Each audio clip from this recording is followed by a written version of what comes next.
I was thinking about something recently. Something we've probably all heard before, and in some cases already know. But that's why it warrants a little bit of discussion. It's not about knowing, it's about executing, which are two very different things. And so, I'll start here with the idea that everything is relative. Right? Someone who runs 5 miles a day and then starts hanging out with people who all run 10 miles a day is more than likely going to at least ask themselves the question, could I be running more? Should I? Right? That's just human nature. One's perception of normality shifts when they're around people or circumstances that stretch it. And as far as I can tell, this can be applied to anything. I remember a friend of mine, probably about 5 years ago now, asked me what my monthly revenue goal was. And I remember telling him, and he paused and looked kind of puzzled and asks, why only that? And I thought, only that? Right, that's a big number. I was reaching there. But that encounter, I still remember, it rocked my worldview. It's like, okay, wow, I need to, move some things around. I need to aim higher. It's an important convo for me. And I think, there's often a negative connotation we apply to this concept, right? Comparison being the thief of joy. There always being more to acquire. It's a tool, and when not utilized the right way or internalized the right way, can be unhealthy. But there's also, when utilized correctly, something not only healthy, but incredibly powerful and advantageous about it. We need to be reminded that we're capable of more, otherwise our worldview can't stretch. We're able to extend far beyond the reality we find ourselves in, but that fact alone does us no good. We have to position ourselves to see, to feel, to believe the more. A good friend of mine and I started reporting to each other daily the workouts we do now twice a day. And the funny thing is, it didn't start out twice a day. But just, the nature of not wanting to be the guy who does less. We've been friends for a while. We're all about helping each other be better in business and fitness and you name it. And you can bet when I've been running around working all day and I'm tired and the little voice in my head starts whispering, well, you already got a workout in earlier. Just go really hard tomorrow instead. You'll be fine. But then my phone buzzes and it's a screenshot of his workout stats. It's like, nope, have to find time to do it. He's tired. He has a job and a family. He wants to crack a beer or grab a burger, but he didn't. Right? And the fact that he reached for more makes me realize, hey, so can I. Makes me ask, what are my targets? Are they big enough? Right? And that's been incredibly effective. Prompting this conversation, making me realize, there's something to this. How can I position myself so that I have line of sight to that precious abundance in the other areas of my life that I deem important? How can I nurture the relationships I have that serve as a reminder that there is always another level? How can I keep at the forefront of my mind that there are online creators helping millions of people a day? There are business owners making millions of dollars a month. And it's not that I'm not proud and grateful. I'm both of those things. Instead, I love the journey. I love the challenge of seeing what I can become and know that our default is to get so consumed by the current way of things, we start thinking, hey, maybe that's all there is. We forget to keep our eyes up. And so a few things I plan on doing. I'll share them and maybe they'll prompt some ideas in your head for whatever your values are, whatever you're trying to improve. Recently, I set up a mastermind quarterly with some buddies I have that are investors and business owners. Simple, to report growth, revenue, future plans. As someone who just loves to write and create, it's easy for me to put all that stuff second. So this is going to hold me accountable. Fitness, I already mentioned. This one's new. I have a few friends that I started meeting up with just to get out, to unwind. do nothing business related at all, which is just as critical as work, right? I have to make time to soak in the world around me. And there are others as well, but you get the idea, right? It's teaming up with those people in my life where our values overlap and we can help each other win. The saying goes, you're the average of the 5 people you spend the most time with. But now imagine taking that a step further. Reaching out to those people and teaming up to help position each other to succeed. You get the accountability, the camaraderie. You become a team looking to get the most of your time on this planet. I've stated many times that my belief is the pieces exist around us to do so many things, incredible things, monumental things. But how we mix, match, and utilize those pieces, the world around us, determines that. So let's ask the question, what is a life well lived to me? And how can I tangibly position myself to obtain it? How can I help those I care about obtain it?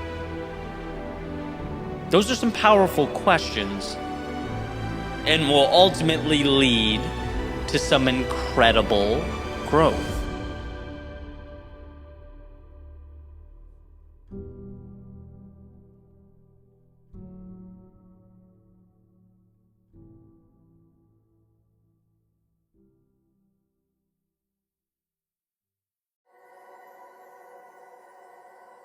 What you look for in life tends to be what you find.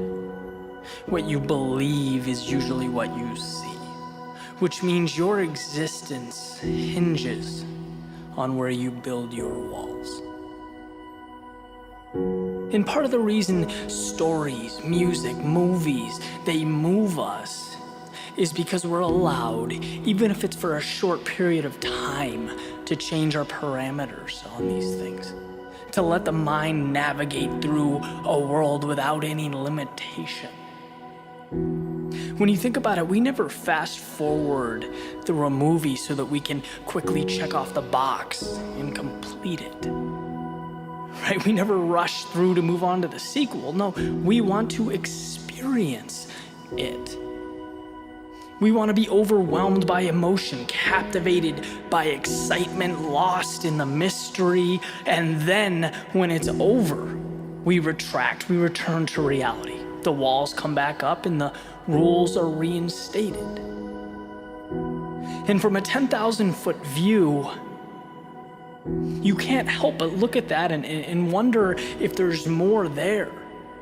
Why do we have to retreat to this microcosm of our ideal world where we're not rushed, we can enjoy the moment? Why does it take a dark room and objects depicted on a small screen for us to feel like it's acceptable to step outside of this everyday script? And the question isn't who's enforcing these rules, right? The answer is always us, it's internal, but the question is why? Is it incomprehensible that the same excitement be inserted into your world? Is it out of the realm of possibility that the rush of adrenaline, the peak experiences, the laughter, love, twists, and turns be inserted into reality? It's like we choose to be chased through life by ticking clocks and measured by socially constructed checkpoints. But we can move beyond that, much beyond. In those checkpoints, they're just as imaginary as the talking raccoon you set aside 3 hours to watch last night. So, by the way, you could escape from a manufactured reality. Right, there's a powerful authoritative line that separates our day-to-day from the imagination, and every second is about pushing that back. Never fast-forwarding through life, but making it unlike anything else. Never applying the word mandatory to things that don't warrant the term. We need to think bigger. Working like a madman to build someone else's dream is not mandatory. Enjoying 2/7 of your life is not mandatory. Being confined to one road when there are infinite paths to travel is not mandatory. They're components of a bad movie. And my point is not to be ungrateful. It's not to be resentful. It's to remind you that things are the way they are because you've allowed them to be that way.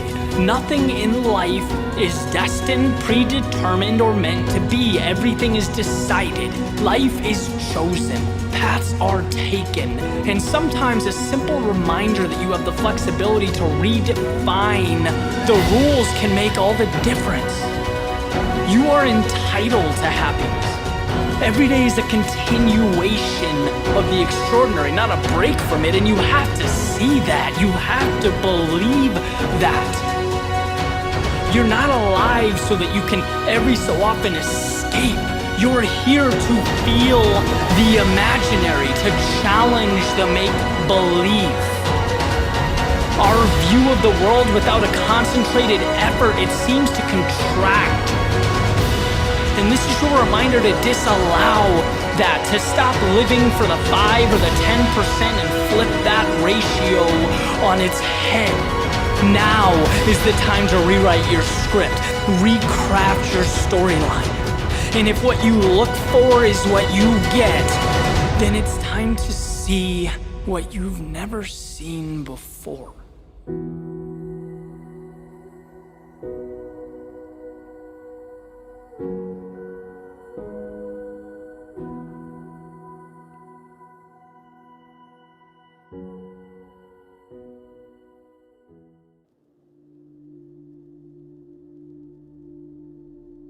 Had a window seat on the plane a few days ago, and during the descent, I watched as we lowered into a thin layer of clouds, which anyone who's flown before knows creates turbulence, right? The plane starts to shake. For a brief moment, can't see anything outside the window, only white. And no matter how many times I watched this happen, and at this point, probably in the hundreds, I can't help but feel a little uneasy. Heart rate increases a little bit. It's just an uncomfortable thing. And here's the deal. Not only is a plane going through turbulence safe, a quick Google search will explain to you that no plane was ever brought down by turbulence. They were built specifically for that, to endure it. And I know that. I understand it. I believe it. I guess that, faint nervousness I feel highlights the divide between my mental capacity to understand something and, my physiological reaction to it. It shows, to put it simply, that often what's necessary will be uncomfortable. Right? Will get easier over time, but the point is there's a very real biological resistance associated with doing what's necessary. Even when we know the necessary thing is the right thing. Even when we know we're capable of enduring the journey, right? Just like that plane was built specifically to endure turbulence. Well, in your own world, so were you. And yeah, that world might shake. Yeah, you might look around and see an unknown providing no clarity or visibility, at least in the moment. But that feeling of discomfort should not be interpreted as negative, a sign to stop or turn back, as a signal that the world is too much. No, it's where you close your eyes and remind yourself how much you can handle, despite life trying to make you feel to the contrary. You were built to overcome, made to push into uncharted territory, to take your losses and uncover the hidden away value within them. Sometimes to grow, it's required that we learn not to resist that trembling, but to see it as the courage to say yes, when it would have been infinitely easier to say no. And that's what this is about. Nothing groundbreaking, no secret formulas, just the reminder we often need but don't hear enough.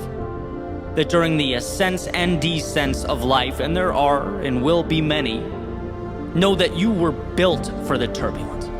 You can harness the chaos. You can get through to the other side. What's required is simply that you remember who you are and what you're capable of. Because again, when visibility is limited and our worlds shake, it's easy to forget. You will not lose because of the challenge. You will win despite it again and again and again.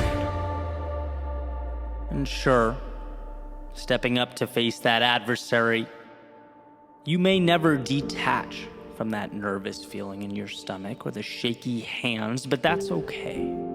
That's your indicator that you're alive, that you weren't tricked into submitting to a very beatable opponent, that you didn't turn away from the things that meant the most.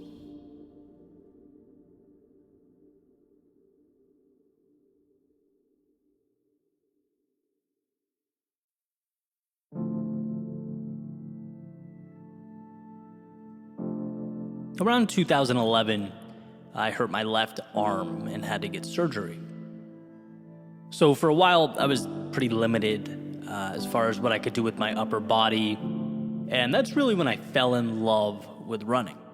I started doing it almost every day, sometimes those long runs outside, clear my mind, sort of reset a little bit, and sometimes I'd mix it up, hop on the treadmill and do my favorite workout, which was a pyramid, right? Where you break 10 minutes into 4 segments, 4, 3, 2, and 1, increasing in intensity with each segment, and then you start over.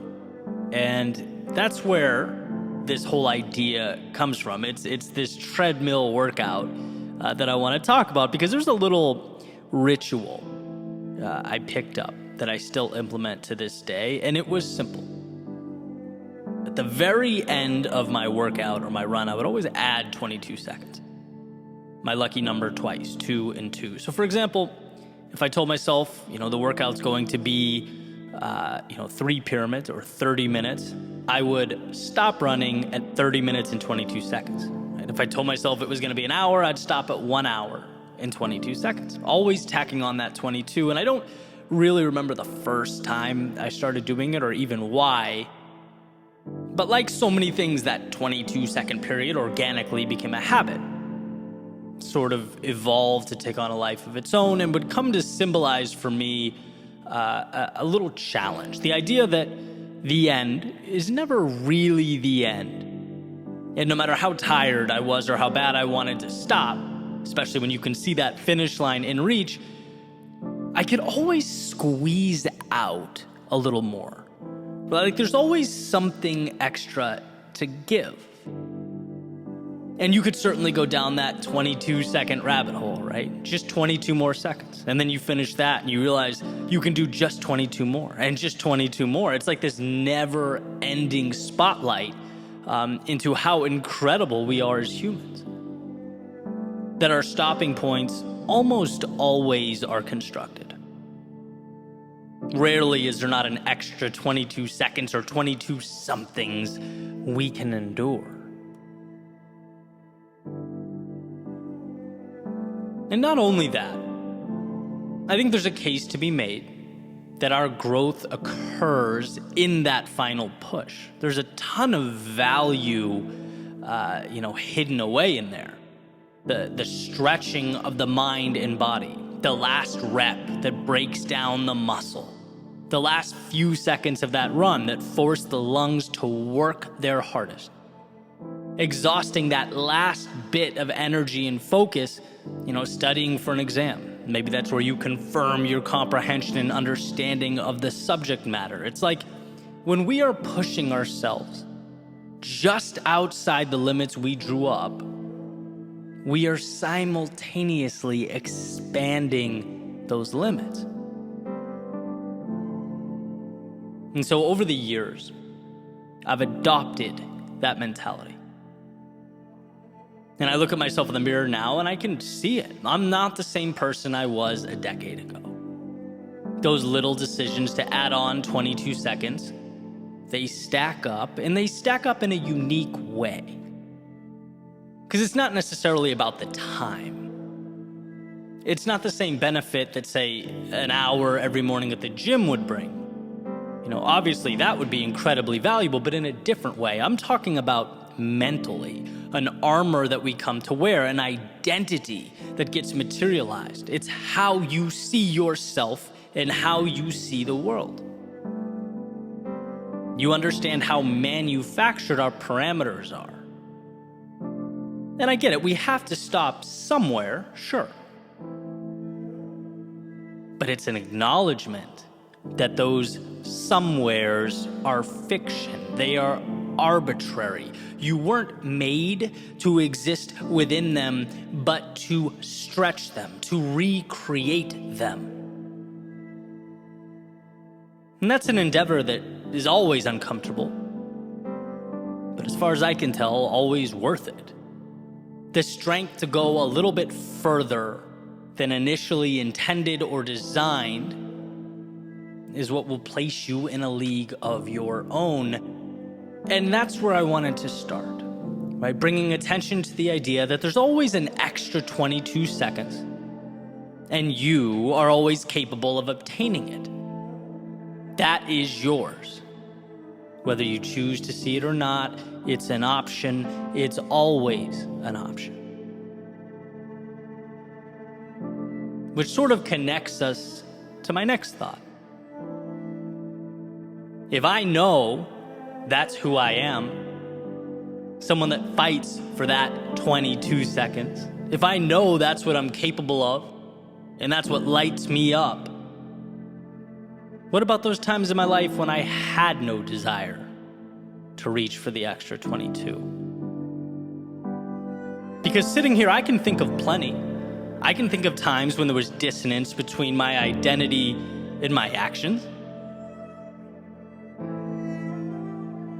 Here's a quick story, right? This was a shift in my life and my understanding of reaching for that little bit more, right? When people ask me about my process, right? What I'm building or where I see myself in X number of years, I tell them I'm playing the long game, right? Like I'll sacrifice some short-term wins now to continue forward with a plan that I believe wholeheartedly will transform from linear to exponential, right? It's like Gary Vee's motto, you're young, you have time. And impact is not about succeeding at 34, it's about flourishing at 45 and 55 and 65 and 75. Like that's fun to me. That's the exciting game to play. And it's methodical. The challenge is, as you're locked into this big picture plan, you have to pass a lot of shiny objects along the way. A lot of, hey, look at them over there. Maybe I should be doing that too. That worked for her. Will it work for me? Right? Sometimes you forget to trust yourself and stay the course. And so a few years ago, I felt this pressure to pivot, to adjust focus. Right? I'd been, talking with some mentors of mine who were, very successful in their individual fields and passions.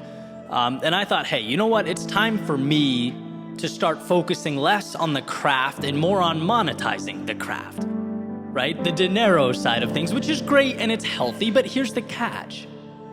As long as you're doing it in a way that aligns with who you are. And so a few months go by, and I found myself living in this overly sized and priced condo on the beach that I was going to use to impress clients. Making products that didn't excite me, talking to people I didn't really want to be talking to, living a life that was not my own. I'd lost myself, right? My love is storytelling. It's capturing life's seemingly overlooked secrets. That's what I get excited about in the morning. That's the value I want to share with the world. And look, money is important. It's necessary. It's freedom. But for me, it can't be about the money or I lose the drive.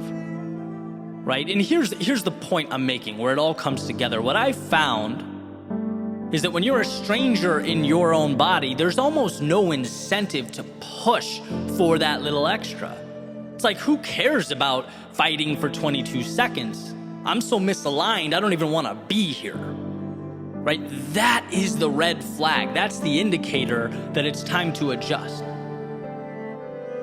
Because if I'm someone who wants more, who pursues and acquires more, and I don't feel the urge to do so, it's time to change. And I broke the lease, put everything I had in a car, went on a little 3-month excursion, realigned. Right? If I'm not willing to suffer through that little extra, to go above and beyond, it's not for me. And so that's a big example, but it obviously manifests in smaller ways as well. Yes, you are someone who can and will chase down the beauty in life, who will transform that little extra into something meaningful, but you also have to position yourself and the world around you to make it possible. And when you don't feel that hunger inside, and this is the point you need to understand, it's not you, it's not broken hardware, it's not that you innately lack drive or confidence, it's that you need to rearrange the scenario. You need to find alignment. Because I promise you, if you want something enough, you'll be willing to fight for it, to hurt for it, to break boundaries for it. But you must first make sure that you're pointed at something you want, something that moves you. And here's the part where I remind you of all those things you've already overcome in your life. Of all the times you thought your tank was empty, but you found a way. All the times you were hurting, but kept moving.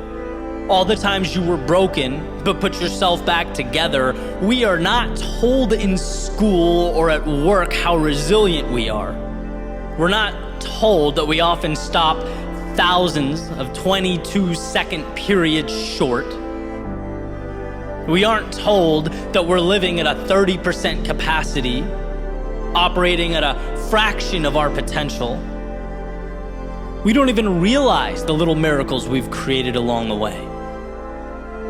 A strong purpose and a willingness to stretch yourself as you pursue it will change your life. And that's not hyperbole, that is fact.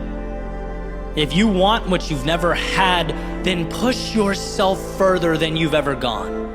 And we're talking little stressors, expanding one step at a time, until you eventually look over your shoulder and see the miles you've traveled. Until you look at your reflection and see the evolution that has occurred. It was never just 22 seconds. It was a consistent and sustained shot at the walls you placed around yourself for the opportunity to see them crumble.